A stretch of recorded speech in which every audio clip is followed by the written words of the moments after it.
मेरा परिचय प्रहलाद राय, जो कि ये मेरा एक आपने कई बार देखा होगा कि मेरा जन्म भिलवाड़ा जिले के एक छोटे से गांव में हुआ, किसान परिवार में। एक ऐसा गांव जिस गांव में आज दिन तक, आज के 5 साल पहले की अगर बात किया जाए तो ग्रेजुएट लड़का इकलौता मैं था। अभी मेरी बिटिया है, मेरी भाई है और एक लड़का और है, यानी कि ग्रेजुएट लड़का जिस गांव में से। और आज दिन तक भी गांव रोड से कनेक्टेड नहीं है। और गांव में एक ऐसा गांव जिस गांव में आज दिन तक भी कोई गवर्नमेंट कर्मचारी नहीं है। कक्षा 5 तक मैं गांव में पढ़ा। मेरे गांव से लगभग करीब 3 से 4 किलोमीटर दूरी की एक स्कूल थी, वहाँ मैं पढ़ने जाता। कक्षा 5 के बाद मैं भिलवाड़ा आया। मेरे पिताजी भिलवाड़ा एक टेक्सटाइल हब है, तो एक भिलवाड़ा स्पिनर्स में काम किया करते थे। मैं भिलवाड़ा आके पढ़ने लगा और जब क्लास 10th में मैं पढ़ रहा था तो एक दिन पिताजी ने बोला कि बेटा मैं तुझे पढ़ा नहीं सकता।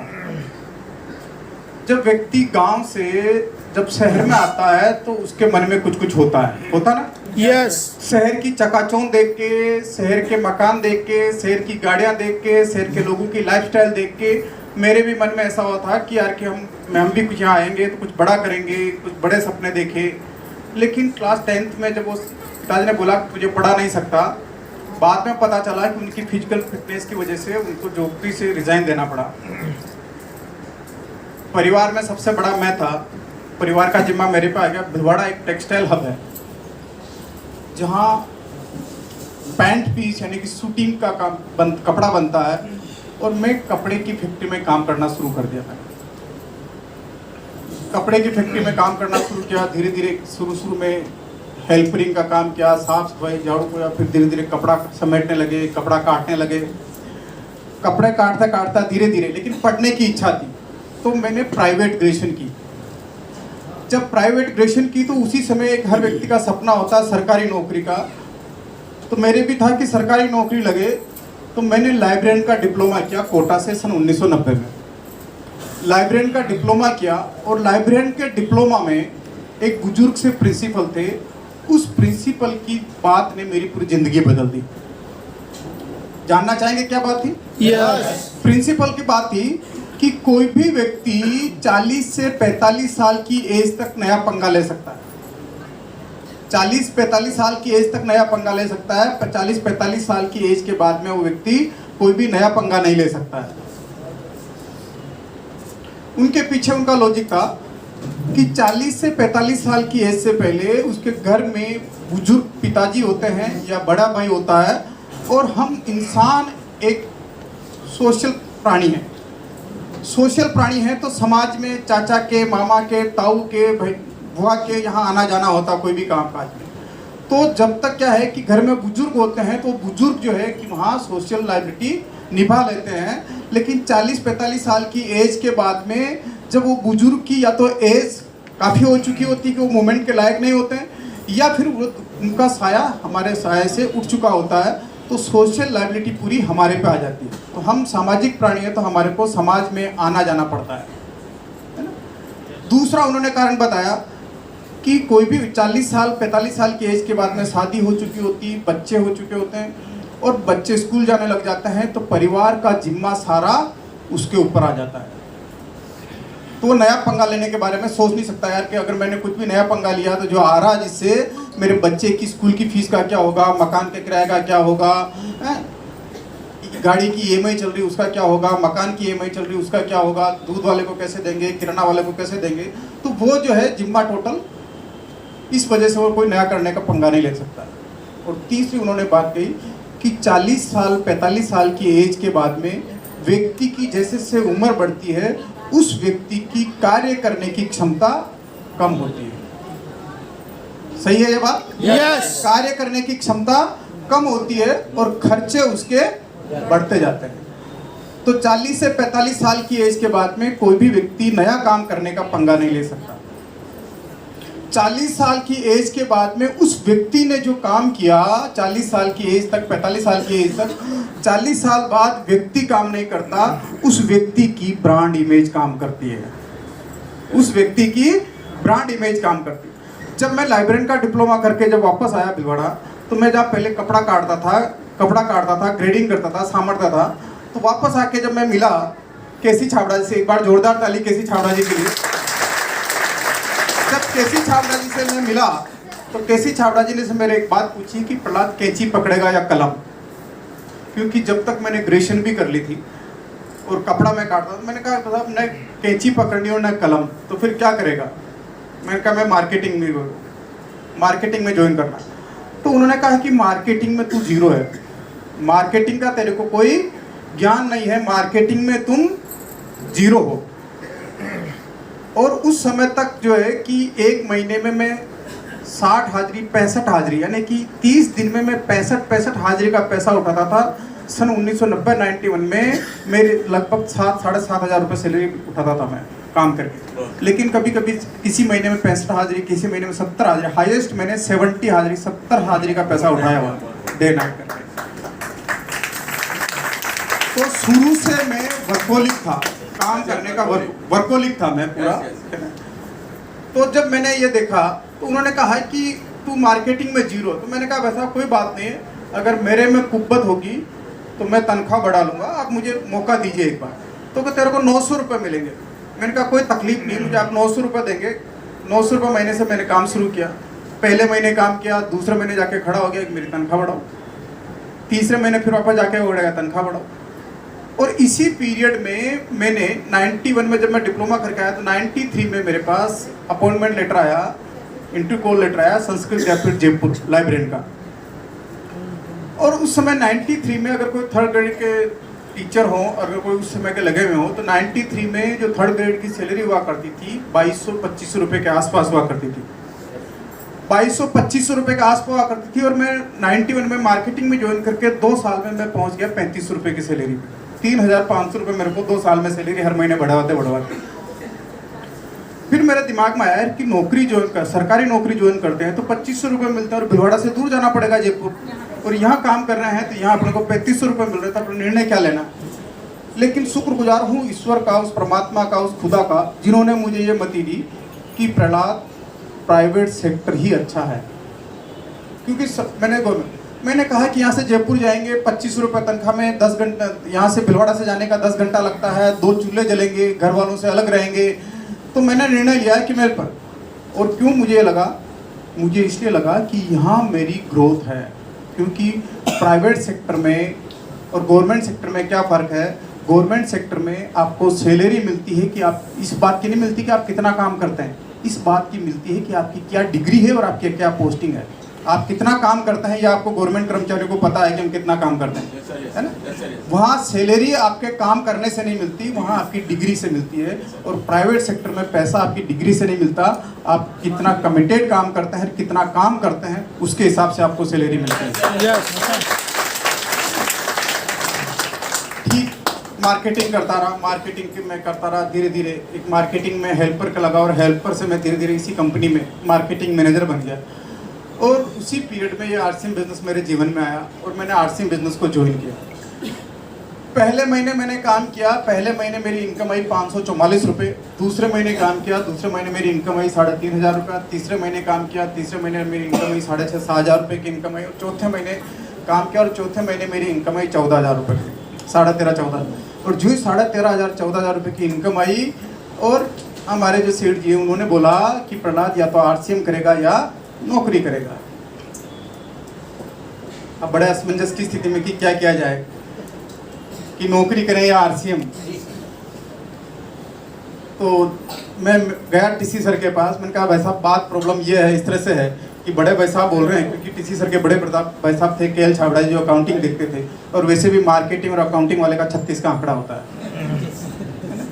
तो उन्होंने कहा कि जब मैंने बात की तो टीसी सर ने बात कही कि प्रहलाद देख कैसा है कि मार्केटिंग कौन देखता है, कि मार्केटिंग तू देखता है, सैम्पलिंग का काम कौन देखता है, कि वो भी तू देखता है, फिर डिस्पैचिंग तुम देखते हो, यार्न बाइंग तुम देखते हो, प्रोडक्शन प्लानिंग तुम देखते हो, अकाउंटिंग में जो कि किन पार्टियों से पेमेंट लेना वो तुम देखते हो, मार्केटिंग का तुम देखते हो, ये 32 लड़के जो सेल्स में स्टाफ है इनको क्या शेड्यूल बनाना, क्या बनाना, ये तुम देखते हो। और मैं भी इधर से आ गया कि मैं देख सकता था मार्केटिंग जो है कि अगर तुम भी निकल जाओगे तो मार्केटिंग डिस्टर्ब हो जाएगी, इसलिए तेरे को आरसीएम नहीं रख, जब तक भाई साहब है जब तक उधर तेरे को काम करना है। जब ये बात कही तो देखा क्या है कि मन में रोज तो आता ही ना, क्योंकि पर दूसरा मोरल बाउंड क्यों है कि जहाँ से मैं जीरो से हीरो बना, यानी कि जिस कंपनी में मैं झाड़ू पोछा लगाता था वहीं से मैं एक मार्केटिंग मैनेजर बना, तो मेरी मोरल ड्यूटी भी है कि जिन्होंने मेरे को जीरो से हीरो बनाया तो उनकी बात को मानना। मोरल ड्यूटी होती है ना, है ना। कई बार ऐसा होता है कि आदमी लोभ की वजह से अपने मोरल को भूल जाता है ना। लोभ की वजह से मोरल को भूल जाता है कि इधर से उधर कर लेता है, कुछ भी कर लेता है। लेकिन मुझे मेरी मोरल ड्यूटी लगी कि यार कि अगर मैं छोड़ भी दूंगा तो ये क्या कर लेंगे, कुछ नहीं कर सकते। लेकिन मोरल ड्यूटी थी कि जिन्होंने मेरे को जीरो से हीरो बनाया, जिन्होंने मुझे चलना सिखाया, जिन्होंने मुझे यहाँ से एक व्यक्ति बिल्कुल अनपढ़, एक गांव का ऐसा व्यक्ति जिन्होंने कि मुझे पढ़ाया। अगर मैं आपकी अगर इतनी तरह से आप कभी बात करें, मैं साइकिल पे जाता था तो कैलाश केसी सर ने बोला यार प्रहलाद तू मार्केटिंग में काम कर रहा, साइकिल पे नहीं तो स्कूटर ले ले, तेरे को कुछ कर। मैंने कहा स्कूटर लेने के पैसे नहीं है, तो उन्होंने मेरे को स्कूटर दिलवाया। मैंने कहा स्कूटर तो आप दिलवा रहे हो लेकिन मेरे पास स्कूटर की ईएमआई का पैसा नहीं है। अच्छा ठीक है, ये पैसा मैं दे रहा हूँ, ईएमआई कितनी आएगी, 1100 रुपये। 1100 रुपये तेरी सैलरी बढ़ा देता हूँ। 1100 रुपये सैलरी बढ़ा दी। फिर वो कहा यार, मैंने कहा इसके पेट्रोल और इसका जो है सर्विस कराने का पैसा नहीं है, तो यार वो बिल कंपनी में ला के दे देना। क्यों? काम बोलता है आपका, आप कहाँ से क्या करते हो। कहते हैं ना कि आप शोर मत मचाओ, आप काम ऐसा करो कि काम बोलने लग जाए आपका। इस तरह से काम करता था। फिर ये हुआ, मैंने कहा ठीक है। फिर धीरे धीरे देखे कि करने लगा। जब मार्च अप्रैल में हर महीने इंक्रीमेंट लगता है, अप्रैल में जब इंक्रीमेंट की बात आई तो देखा कि इंक्रीमेंट में मेरा नाम नहीं था। तो मैंने बड़े साहब से जाके पूछा कि प्रहलाद तेरा तो आरसीएम से इनकम आती ना। मैंने कहा वैसा आपने मना कर दिया तो आरसीएम से कोई काम नहीं कर रहा हूँ मैं, तो देख भाई इनकम। मैंने कहा ठीक है मैं नौकरी रिजाइन देता हूँ, और मैंने नौकरी को रिजाइन दे दिया। लेकिन जब नौकरी से रिजाइन दिया तो उस समय तक मेरा बिजनेस क्या हो गया था, जीरो हो गया। जब बिजनेस जीरो हो गया तो मैं भी आरसीएम से नेगेटिव हो गया यार कि मेरे को आरसीएम अब नहीं करना है, तो क्या करें। तो मैंने कपड़े की एजेंसी शुरू की, और 6 महीने में मैंने कपड़े की एजेंसी में उस 2002 में 6 महीने में 1.5 करोड़ का कपड़ा बेचा मैंने। नया था बिल्कुल, लेकिन 1.5 महीने में 1.5 करोड़ का कपड़ा बेचा 6 महीने में। और 1.5 करोड़ कपड़े की दलाली होती 3 लाख रुपए, यानी कि 2% से दलाली मिलती थी, 2% ब्रोकरेज मिलती थी। लेकिन ये था कि परिवार की सिचुएशन तो ऐसी थी कि पीछे से कोई बैकग्राउंड सॉलिड नहीं था। जो नौकरी छोड़ के जो ग्रेच्युटी जो मिला, उस ग्रेच्युटी की वजह से 5-6 महीने तो निकाल लिए, 4-5 महीने तो निकाल लिए। लेकिन भिलवाड़ा के अंदर रोज मकान का किराया, दूध का खर्चा, किराना का पैसा। तो एक दिन मेरी देखा कि सुबह पहले मेरी बच्ची स्कूल नहीं गई, बाद में पता चला कि आज दूध लाने के लिए पैसा नहीं। मेरे पास जब 53-86 स्कूटर था, मैंने स्कूटर उठाया और गाँव चला गया। 4-5 दिन तक गाँव रहा, बहुत सोचा। मैंने कहा प्रहलाद क्या करना चाहिए, एजेंसी बढ़िया चल रही, अपने को पता है कि फ्यूचर है, लेकिन अभी बच्चों को खिलाने के लिए कुछ भी नहीं है। तो परिस्थितियाँ सभी के पास आती है, क्या करना चाहिए। मैंने कहा वापस नौकरी ज्वाइन कर लेना चाहिए। मैंने कहा नौकरी ज्वाइन करें तो कहाँ की, कपड़े की मार्केटिंग में अब करना नहीं। क्योंकि मैंने एक जीवन में ये बात सीखी कि जिस काम को आपने करके एक बार छोड़ दिया, उस काम में वापस आप मत जाओ। मेरा ऐसा मत, क्योंकि हर व्यक्ति आप देखिए कि अपने हाथ की अगर इन रेखाओं को, आपका जो पेड़ होता है उस पेड़ पे आप चिपका लेना, फिंगर अच्छा लगा के, जैसे अंगूठे का निशान लगाते हैं ना, उस तरीके से आप पूरे फिंगर प्रिंट ले लेना और डेट डाल देना। आपकी हर 10 साल में आप जैसा सोचते हो उसकी आपकी रेखाएं जो है कि हर 10 साल में आपको बदली हुई मिलेगी। मैंने कहा है कि अपने ग्रेडिंग कर ली, ग्रेडिंग करके छोड़ दिया, प्रोसेस चेकिंग कर ली, प्रोसेस चेकिंग करके छोड़ दिया, ग्रेडिंग के ठेके लिए हमने वो करके छोड़ दिए। फिर मैं मार्केटिंग में आया, मार्केटिंग में अपन ने 10 साल जीरो से लेके, क्योंकि मार्केटिंग में जीरो से लेके हीरो बने, उसको भी अंत तक देख लिया। ग्रेडिंग प्रोसेस भी देख लिया, विविंग का मैंने डिप्लोमा कर लिया, इससे मैंने कई कर लिया। तो और लाइब्रेरियन का डिप्लोमा कर लिया, लाइब्रेरियन की नौकरी लगी नहीं, और अब एजेंसी कर लिया, अब एजेंसी भी नहीं, वापस अब नौकरी करेंगे, वापस किसी दूसरे सेक्टर में करेंगे। और मैंने वापस जब टीसी सर को फ़ोन किया 28 अक्टूबर 2002 को, 28 अक्टूबर 2002 को मैंने फ़ोन किया, सॉरी 28 अक्टूबर 2001, 28 अक्टूबर 2001 को मैंने फ़ोन किया, वैसा मुझे नौकरी करनी है, ऐसे मेरी सिचुएशन ऐसी। तो कहा किसने मना किया तेरे को, पहले आ जाता। मैंने कहा ठीक है, और मैंने 29 अक्टूबर को वापस नौकरी ज्वाइन की आरसीएम बिजनेस में। अब नौकरी ज्वाइन की तो क्योंकि सिचुएशन तो घर से हम वैसे गए, तो जाते पहले नौकरी की और शाम को जाके कहा भाई साहब 20,000 रुपये एडवांस चाहिए, 20,000 रुपये एडवांस ले। फिर वापस 31 को जाके अक्टूबर को फिर कहा कि 20,000 रुपये एडवांस चाहिए। क्योंकि जब मैं बच्चों को वापस यहाँ लाया तो मुझे मकान किराया, किराना का सारा पैसा देना था, और धीरे धीरे मैं काम करता रहा। और ठीक इसी तरीके से जब मैं काम करता रहा, जब कंपनी यहाँ काम किया मैंने नया, मार्केटिंग भूल गया, ग्रेडिंग भूल गया, सब कुछ वापस यहाँ मैंने काम किया, और कंप्यूटर कुछ आता नहीं था। लेकिन धीरे धीरे आप फिर देखेंगे कि उस समय सब्बीर खान जी जो पुराने लोग हैं कि फार्म जो है हाथ से भरे जाते थे, फार्म वहाँ आते थे, छोटी छोटी पर्चियाँ हुआ करती थी, सारा बिजनेस फाइलेशन करने का काम मैं देखता था। वहाँ पर भी मैंने पूरा कस्टमर रिलेशन सर्विस, डिस्पैचिंग जो कि पहले आरडीआर हुआ करती थी, आरडीओ का काम, प्लस फॉर्म की मैचिंग या जो फॉर्म फीड करवाना, सारा काम मैं देखता था बिजनेस फाइलेशन करने का। और कंप्यूटर का कोई नॉलेज नहीं होते हुए भी बिजनेस में फाइनल कर लेता था कि यार जो आज, क्योंकि पहले 60 दिन 90 दिन लगते थे बिजनेस फार्म फीड करवा के बिजनेस फाइलेशन, ये सारा काम, ये सारा देखते देखते मैंने एक दिन भाई साहब से बात की, देखिए भाई साहब सैलरी मैंने उस टाइम पे डिस्क्लोज नहीं की, 6 महीने 7 महीने गुजर गए, क्योंकि डिस्क्लोज करने की जरूरत नहीं थी, मेरे को जितना चाहता मैं पैसा लेके आ जाता, कितना देंगे पता नहीं। मैंने कहा कम से कम पहले यहाँ मेरे को दे रहे थे पैसा, अच्छा अगर कम भी देंगे तो 15,000 रुपये तो देंगे, क्योंकि उस समय मेरी 18,000 रुपये सैलरी थी। तो मैंने कहा जो भी देंगे ठीक है, जितना पैसा चाहिए अपन लेके आ जाता था, उनको ये नहीं कहा कि आप कितनी सैलरी लगाएंगे, और मैं पूछना भी नहीं चाहता था कि भाई, जब मैंने एक दिन ऐसे ही बात की कि भाई साहब ऐसा है कि पता नहीं आप सैलरी तो क्या लगाएंगे मुझे पता नहीं, लेकिन मेरे को अगर आप परमिशन दें, क्योंकि बड़े भाई साहब ने आपने देखे कि मेरे को पहले आरसीएम करने की अनुमति नहीं दी, मेरा बिजनेस सारा वो ऐसा खत्म हो गया, फिर मैंने एजेंसी की मैंने, तो मैं पूरा नेगेटिव हो गया, मेरे को नहीं करना था। लेकिन अब मेरा मन हो रहा है कि मैं वापस आरसीएम बिजनेस करूं, अगर आप परमिशन दें तो मैं आरसीएम नौकरी के साथ साथ मैं बिजनेस करूं। उन्होंने कहा ठीक है कर दो शुरुआत।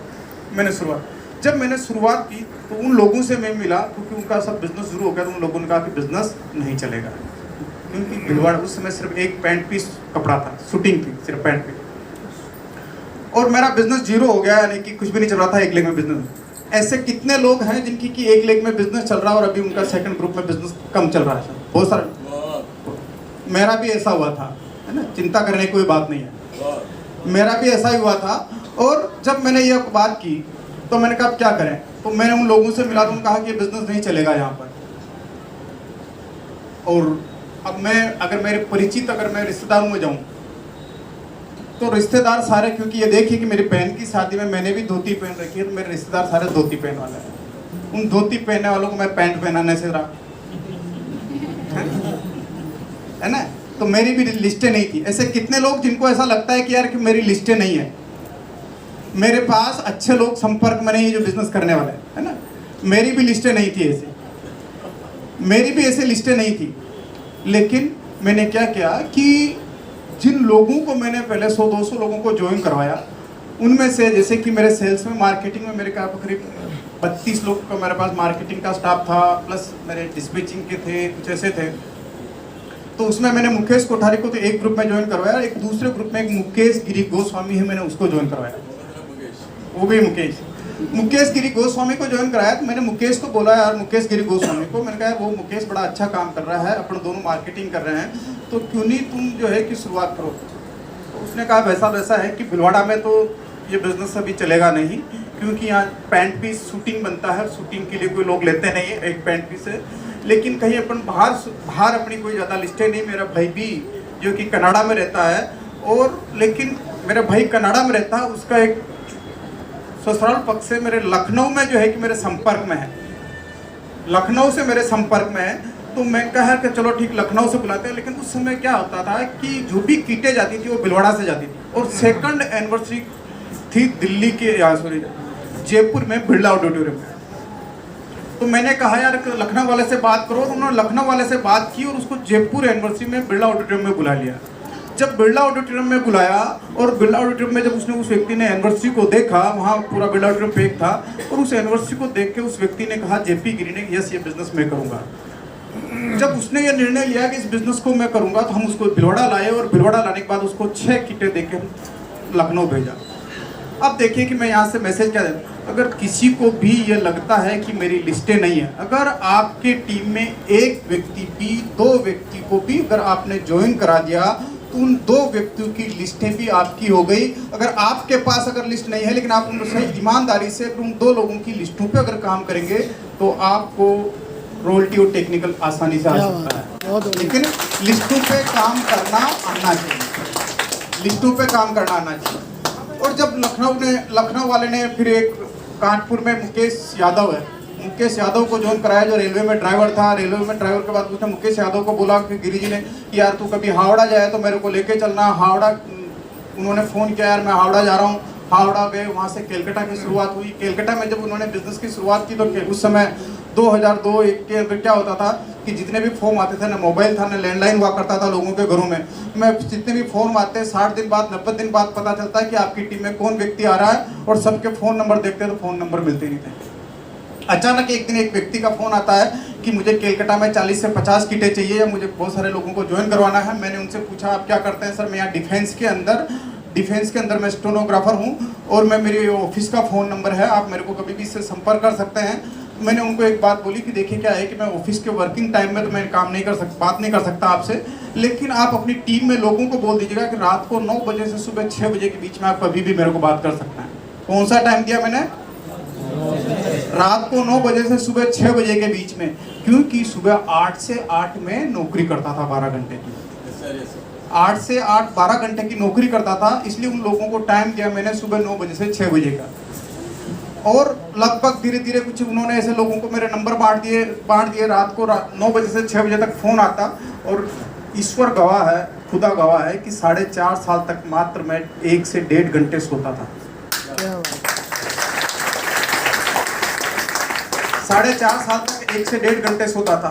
और दूसरा, डायरेक्ट सेलिंग का एक बहुत बड़ा अपवाद भी हूँ मैं। अपवाद कैसे? कि जब पहली बार स्टेज पे मैं तब आया जब मैं स्टार रूबी हो गया था। क्या बात है। स्टार रूबी से पहले लोगों को पता ही नहीं, क्योंकि मैं राजस्थान रहने वाला तो भिलवाड़ा का हूँ, लेकिन मेरा बिजनेस था बंगाल, बिहार, उड़ीसा, जहाँ से कोई राजस्थान में मैंने काम किया। वहाँ से क्योंकि लखनऊ से बिजनेस केलकटा चला गया, केलकटा से उड़ीसा चला गया, उड़ीसा से फिर बंगाल से धीरे धीरे बिहार चला गया। तो मैं कहीं गया, लेकिन केलकटा जब गया तो मैं बिहार और बंगाल भी मैं कभी गया नहीं। 8 साल तक तो मैं सिर्फ केलकटा ही जाता रहा। केलकटा के अलावा मैंने कहा आगे जाना आपको, जो मैं केलकटा तक ही आऊँगा। और मैंने बिजनेस को पार्ट टाइम किया। और जब 5th एनिवर्सरी में जब मेरे को स्टेज पे बुलाया गया, पहली बार नाम लिया, क्योंकि वो स्टार रूबी में नाम देखा तो यार ये कौन है।